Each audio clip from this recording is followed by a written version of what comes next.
these nutrient-poor tropical waters, the Great Barrier Reef is like an oasis in a desert, drawing in oceanic travelers and predators that use the reef for cover. In the calm water between reef and land, beds of seagrass beckon green sea turtles. They spend their young lives in deep water, eating small sea creatures. But as adults, they go vegetarian. Weighing an average of 450 pounds and protected by a tough shell, it has little to fear from most residents of the reef. But there's one very big exception.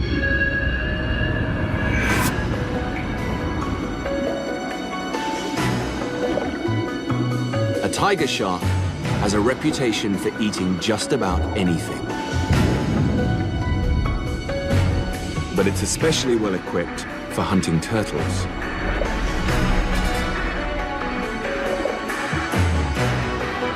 As long as the turtle hugs the bottom, it's safe. But it has to surface to grab a breath.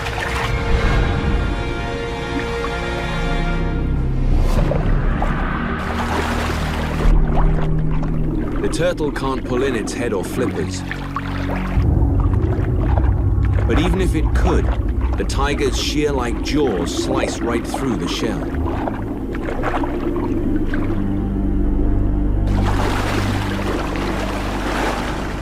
Collisions like these are inevitable in a place where such a huge number of animals all come together.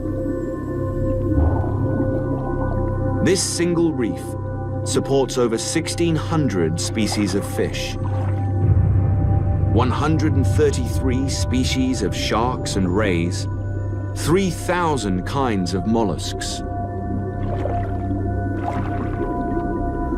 Many creatures live their entire lives in or near the reef walls.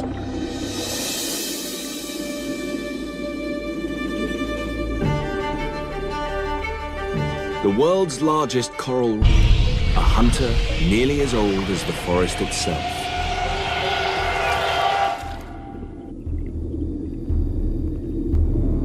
"17 feet long and half a ton is average size for a saltwater crocodile. They're the largest living reptile in the world. 80 million years ago, their ancestors began to prowl the murky fringes where land and water meet. They're so well suited to the job, their basic designs have changed very little since then. Eyes and nostrils sit high, just above the waterline. With all but the very top of its body submerged, it can take its time picking out a target.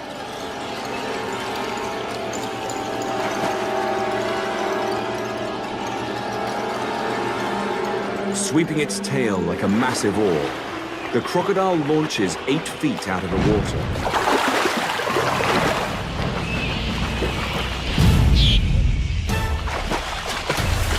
One of the strongest bites ever measured does the rest. Going airborne isn't the only boundary this predator can break. Even the coast is no limit. True to name, salties are more at home in salt water than any of their relatives, allowing them to hunt outside the brackish estuaries,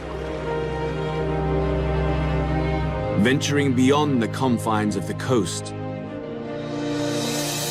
and into another world. More than 1 million square miles is desert. These challenging conditions demanded an animal that can easily cover distances like this in search of food and water, and the red kangaroo rose to meet the challenge. Kangaroos are the quintessential Aussie animal for two key reasons. They're marsupials, mammals that bring up their babies in pouches, and they're macropods, literally meaning long foot. They're not native to any other continent, but they rule this one. Those hind legs are an engineering marvel forged in the outback.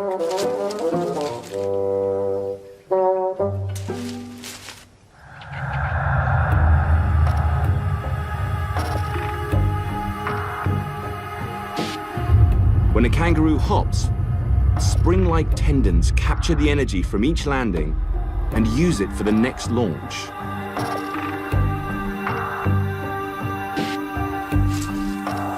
An equal-sized mammal running on four legs would have to spend about 30% more energy to cover the same ground. That efficiency is critical in a place where food and water can be a long way off.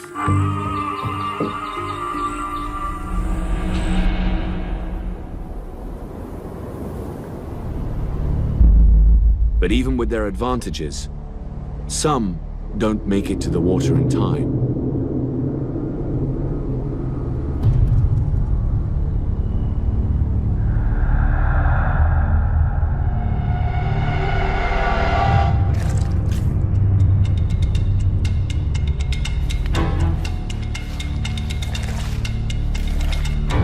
A parenti lizard has a different strategy, grabbing any opportunity it can, hunting live prey or sniffing out carrion with a snake-like tongue. It's over 6 feet long, the largest lizard in Australia. But even a small kangaroo will provide several meals.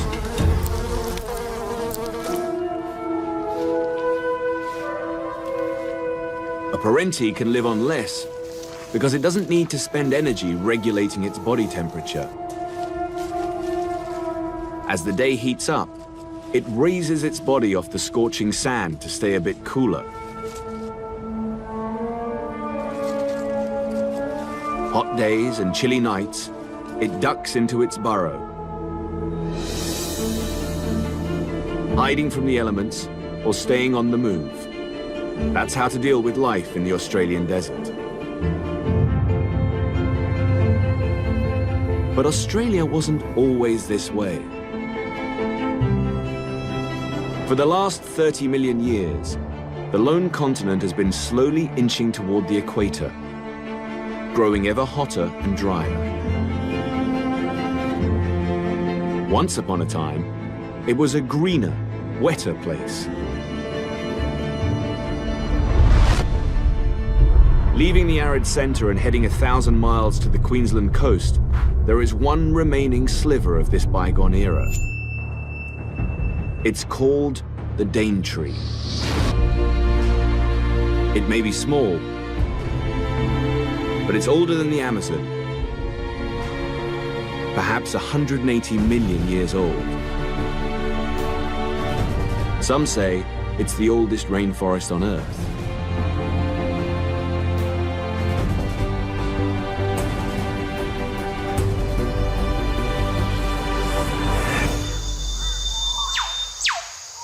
Descending from the canopy is like stepping into a time machine.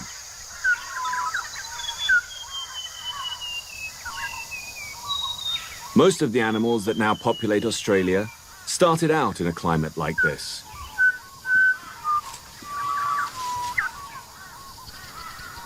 Some never left.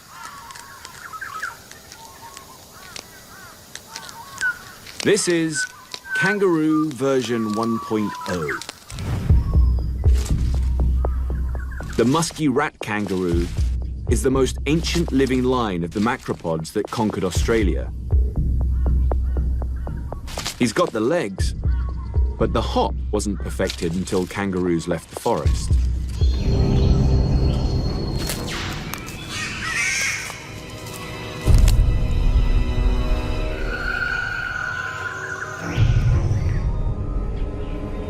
Other prehistoric animals really look the part. Flightless birds likely evolved from dinosaurs. They began gardening this forest around 65 million years ago. The cassowary is their direct descendant. It still can't fly, but it can find everything it needs on the forest floor.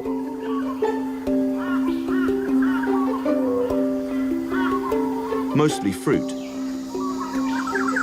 Some contain seeds too big for other animals to ingest, but the cassowary manages.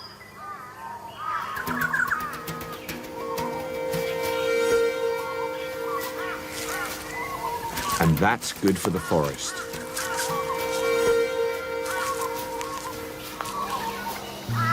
A detour through a cassowary's gut can improve some seeds' chances of sprouting as much as 20-fold. Rainforest and cassowary have been partners for so long, each needs the other to survive.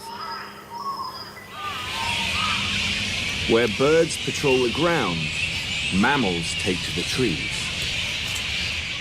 Flying foxes have access to fruit that the cassowary can't reach. By day, they roost in colonies numbering in the thousands. Older, more dominant males seize the higher branches, forcing younger bats to roost near the water.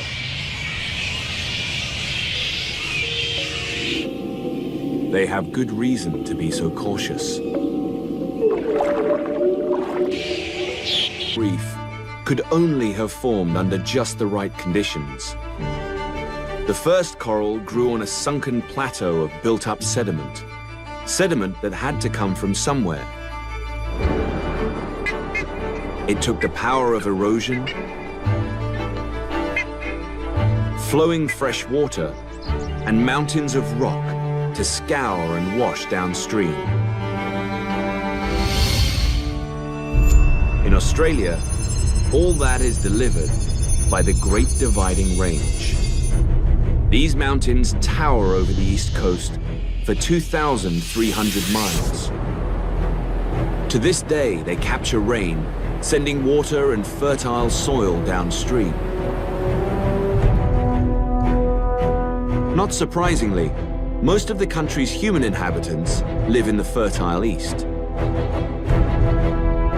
Just beyond Sydney, the Blue Mountains hold temperate rainforests and tall stands of eucalyptus. But this is Australia. Heat and drought are never far away. These forests must face the possibility of destruction in order to survive.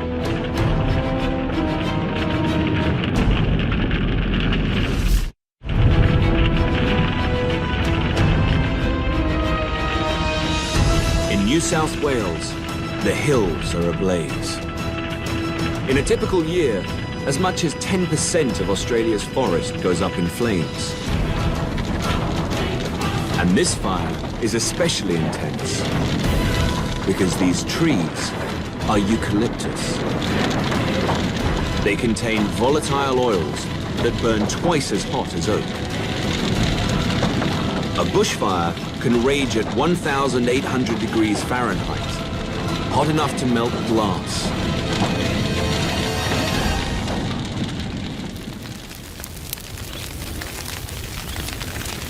But the inferno doesn't mean the end of this forest.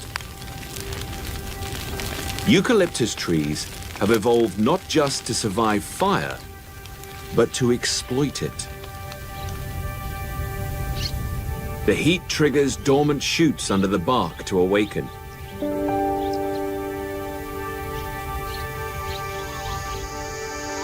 The trees burst back to life, while competing plants are thinned out.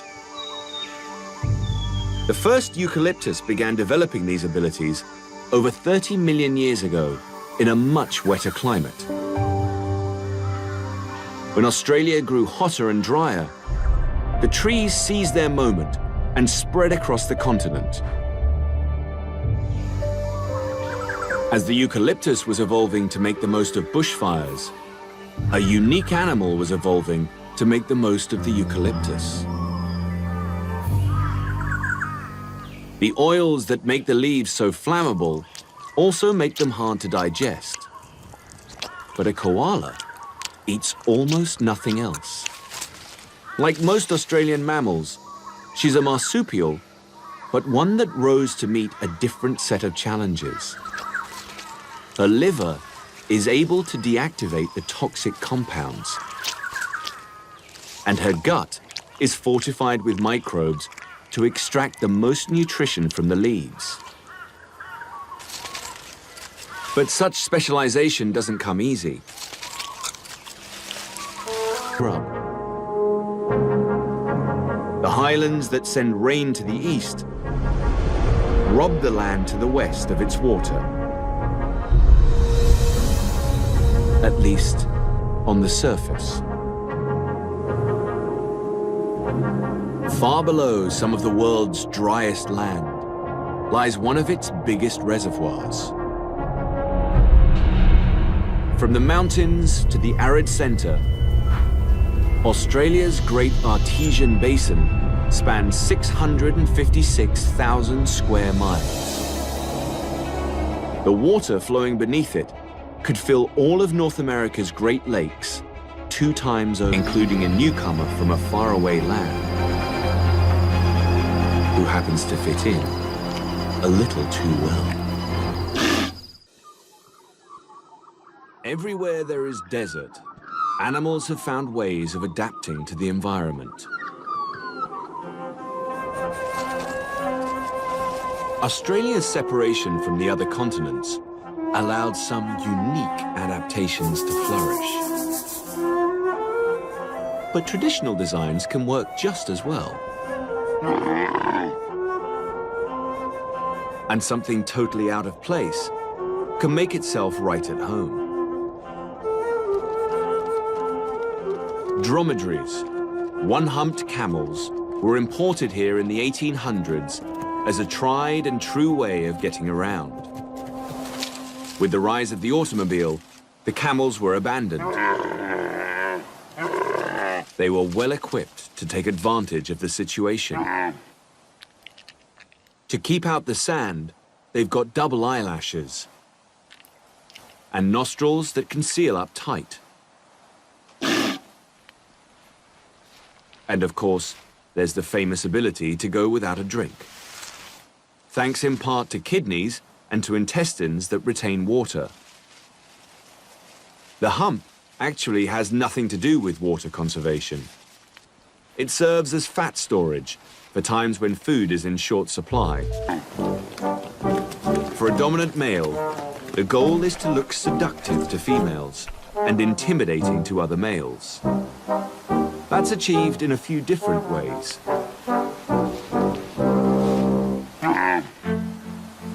First, he inflates a bubblegum-like sac called a dulla.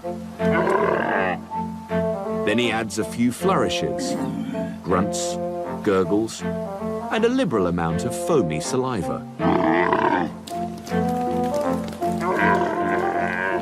And if rivals don't back down, a good body check is always an option.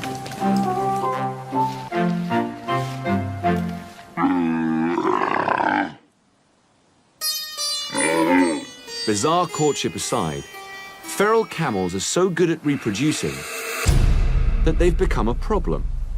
There are about 300,000 camels at last count, and without official population control, their numbers could double every 10 years.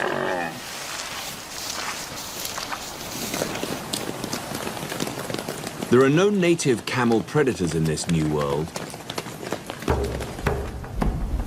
but there is a voracious hunter of another kind. It's built like a tank, with armored spines, able to take whatever the desert can dish out. So fearsome in appearance and demeanor, it earned the name Thorny Devil. It's equipped to kill its victims by the hundreds. Luckily, it's only 4 inches long. Desert life is good for this little devil. Most mornings, after warming up in the sun, it locates a trail of foraging ants. Not a difficult task in the desert. Then it lets the conveyor belt deliver food, 1 bite at a time. A single ant isn't that nutritious, so the thorny devil has to eat a lot of them, around 750 a day.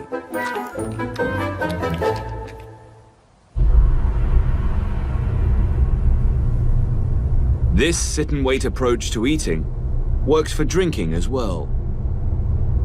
Those thorny scales aren't just for protection. They're one of the most ingenious desert adaptations. Whenever the little devil encounters water, all it has to do is touch it.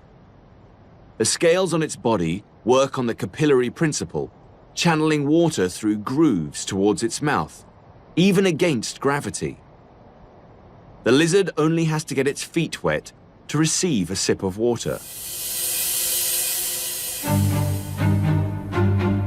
It may be one of the hardiest desert survivors on the planet. But in Australia, there are places too inhospitable even for devils. Such a place is less than 200 miles south of the Simpson Desert. At 50 feet below sea level, it's the lowest point on the continent. Kati Tanda, Lake Eyre. European settlers called it the Dead Heart. Once, this was a lush inland sea fed by rivers. From above, the channels of ancient waterways are still visible. As Australia drifted toward the tropics, the climate warmed and the rivers dried. Now, all that remains is 3,700 square miles of salt crust and sand, burning as hot as 120 degrees in the summer. In a year, Lake Eyre might only receive 5 inches of rain. But every so often, the past returns.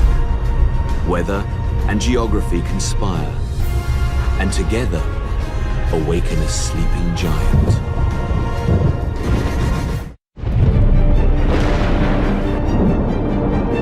When rain finally comes to Australia's deserts, it arrives as an explosion.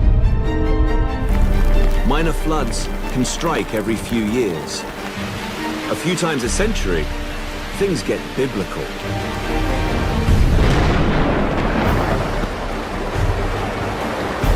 When a storm of the decade hits, much of the water doesn't flow toward the sea. Instead, rain that falls over nearly 1/6 of the continent pours into ancient river channels, rushing inland towards the lowest elevation. Lake Eyre regains its title. Suddenly, it's the largest lake in Australia, and when it's full, about as salty as the ocean. The transformation sets off a chain reaction. Somehow, birds from hundreds of miles away can sense the change. Whether they can smell the water or are guided by some other force, no one knows. Corellas arrive by the thousands. Wedge-tailed eagles follow the promise of abundant prey. Australian pelicans from the coast seize the moment and launch a spontaneous festival of feasting and breeding. Strange as it may seem, there is suddenly plenty to eat. Hardyheads, perch and other fish, flushed from upstream, have spawned and multiplied in a matter of days. The pelicans operate as a team, driving fish into shallow water, then scooping them up with the longest bill of any bird. They're not just eating for themselves.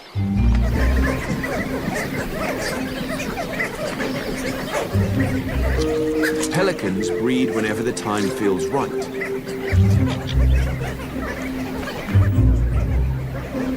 And already, the clock is ticking.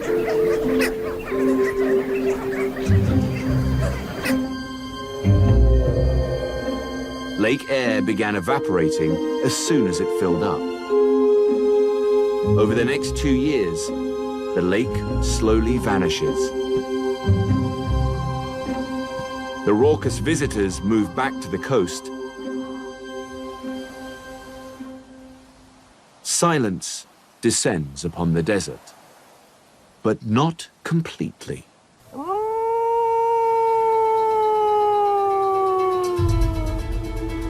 Not all the opportunists have departed. One animal hangs on without any special adaptations, just brains and tenacity. The dingo has carved out a niche for itself, even in Australia's harshest places. But its presence here is controversial. DNA evidence confirms their ancestors were Asiatic wolves. So it's likely they arrived here in the company of Asian voyagers 3,500 years ago or more. When the travelers left, the dogs stayed behind.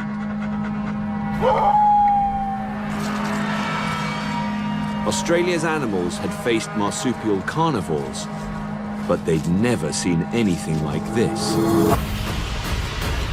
A versatile predator that can hunt alone or in packs.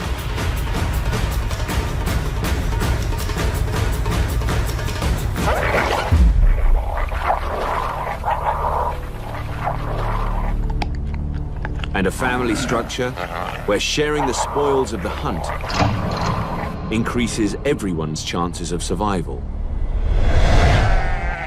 When European settlers arrived, dingoes quickly adapted to a new source of prey. The temptation has been their undoing.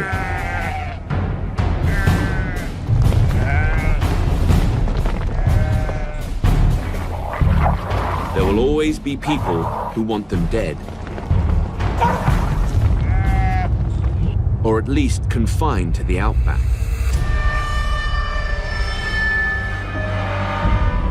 In a land where few Australians tread, there stands an impressive human creation. The dog fence slices through more than 3,000 miles of the country.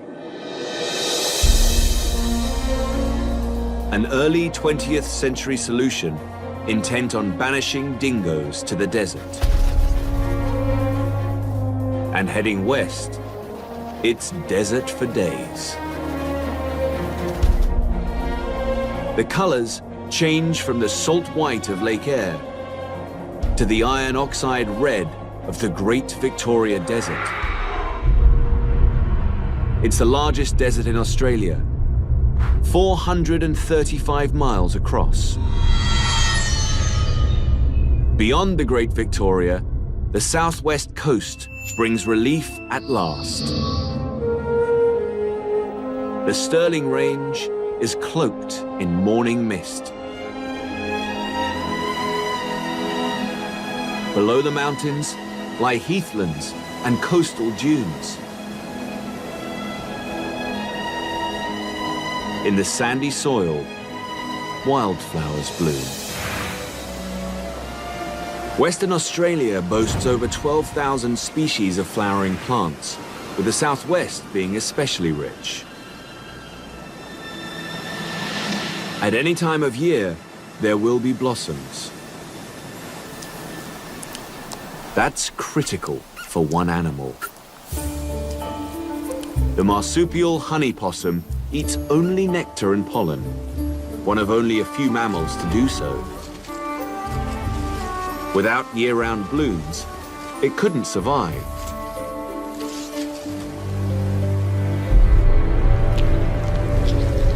Its tongue is a specialized tool, outfitted with a brush-like surface to dip into flowers and scrape off the pollen. In return, honey possums pollinate the plants, just as a honeybee would.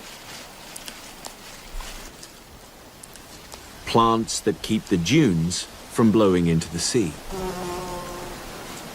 In Australia, there may be no better example of the interconnection of the land and the life it holds. On the southern coast, gentle dunes are the exception to the rule. The land looms ever higher and more rugged. Heading back eastward, where the barren Nullarbor Plain is cut off in a long arch, it forms a broad open bay called the Great Australian Bight. One of Australia's most remote places is also one of its most dramatic. Thunder Cliffs plunge 300 feet down. Part of the longest stretch of coastal cliffs in the world. Beyond Land's End, a warm coastal current collides with cooler water from the Southern Ocean. When summer winds push the warm water offshore, a cold upwelling rises to replace it, whipping up banks of coastal fog and creating a sea rich in life. Fur seals live here year-round to take advantage of plentiful fish and squid. When they're not hunting, they stick close to rocky islands and coves, enjoying prime access to Australia's best surfing.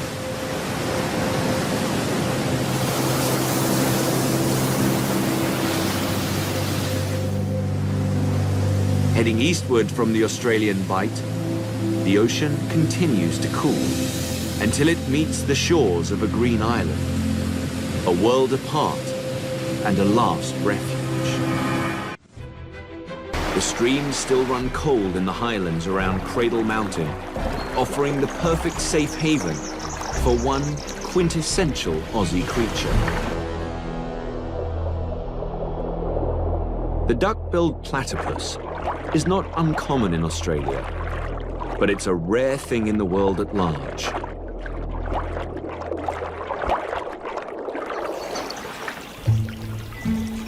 It's one of only two living types of monotreme, platypus and echidna, an ancient kind of mammal that lays eggs, only found in Australia and New Guinea. When the first platypus specimen was sent back to Europe, biologists checked it for stitches, convinced it was a hoax. It may look like an animal built out of spare parts, but the world's weirdest creature is no evolutionary mix-up. It's actually a highly evolved hunter.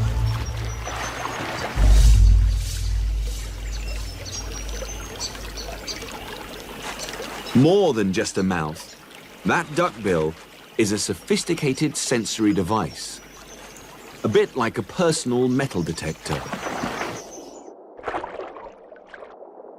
As the platypus hunts, electroreceptors on the bill pick up minute impulses from its prey. Tiny invertebrates hiding under the rocks and leaf litter. Some species of fish have this ability, but the platypus is the only mammal that can hunt underwater this way.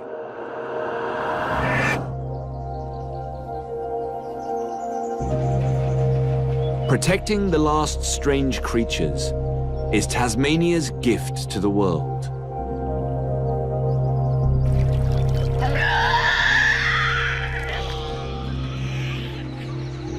The island is the only place where these screams still pierce the quiet of a wild forest. A female Tasmanian devil hones in on the unmistakable sound of her own kind. She follows her ears and nose to the source of the noise. A dead wallaby has attracted a crowd. Sharing is not a Tassie devil's strong point. Their vocal threats are supposed to keep her off the carcass. But she gives as good as she gets, and then some.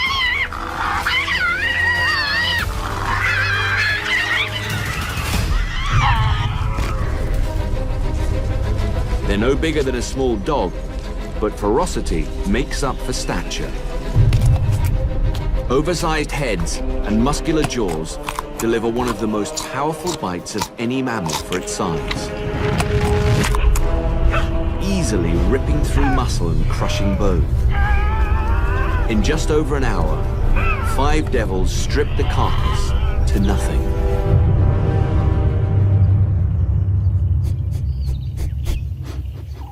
Today, Tasmanian devils are the largest living marsupial carnivore. But now they're battling disease. So devils are being reintroduced to nearby islands to create separate populations. And plans are afoot to restore them to the mainland. The island isolation that once protected its creatures also leaves them vulnerable to sudden change. It's a story told across all of Australia, from the deserts of the interior to the green fringe to the wild reef